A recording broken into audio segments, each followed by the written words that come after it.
Ramamurthy road Gajanan Maharaj चौकात राहणाऱ्या नागरिकांना येथून जाणाऱ्या भरधाव वाहनांचा तसेच रिक्षा चालकांचा खूप त्रास सहन करावा लागतोय।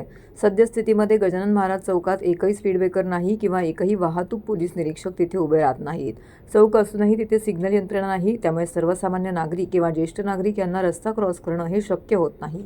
तरी कृपया करून चौकामध्ये गतिरोधक किंवा सिग्नल किंवा ट्रॅफिक निरीक्षक कायमस्वरूपी असावा, यासाठी शिवसेना उद्धव बाळासाहेब ठाकरे पक्षातर्फे गजानन महाराज चौकामध्ये सह्यांची मोहीम राबवण्यात आली। सर्व नागरिकांनी त्यासाठी उदंड प्रतिसाद दिला। सदर प्रसंगी नौपाडा विभाग प्रमुख प्रकाश पायरे यांच्या नेतृत्वाखाली सदर सह्यांची मोहीम राबवण्यात आली।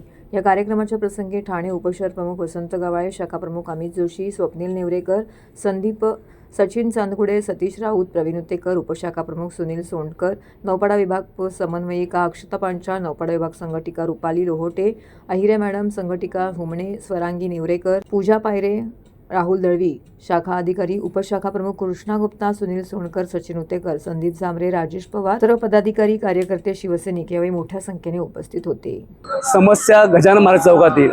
आज आपण गजानन महाराज चौकामध्ये उभे आहोत। तुम्ही बघाल की चारी बाजूनी वाहनची एवढी स्पीड मारतात की सर्वसामान्य नागरिकाला किंवा ज्येष्ठ नागरिकांना रस्ता क्रॉस करणं हे शक्य नाहीये। आणि ह्या स्पॉटला अजून पण 3 ॲक्सिडेंट झालेले आहेत आणि 3 माणसं दगावले आहेत।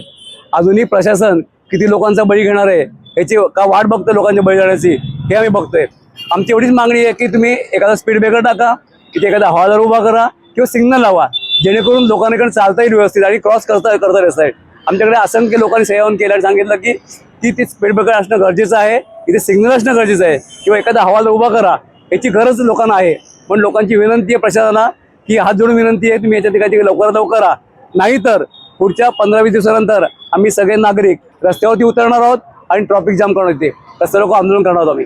असंख्य लोकांनी, जवळ 150-200 लोकांनी ती सह्या केलेल्या आहेत, आपण हे बघू शकता आणि लोकांचा असंख्य प्रतिसाद आहे। आम्ही आता लोकांच्या घरावर जाऊन पण सह्या घेणार आहोत आणि हे सगळे निवेदन RTO इन्स्पेक्टरला आम्ही देणार आहोत।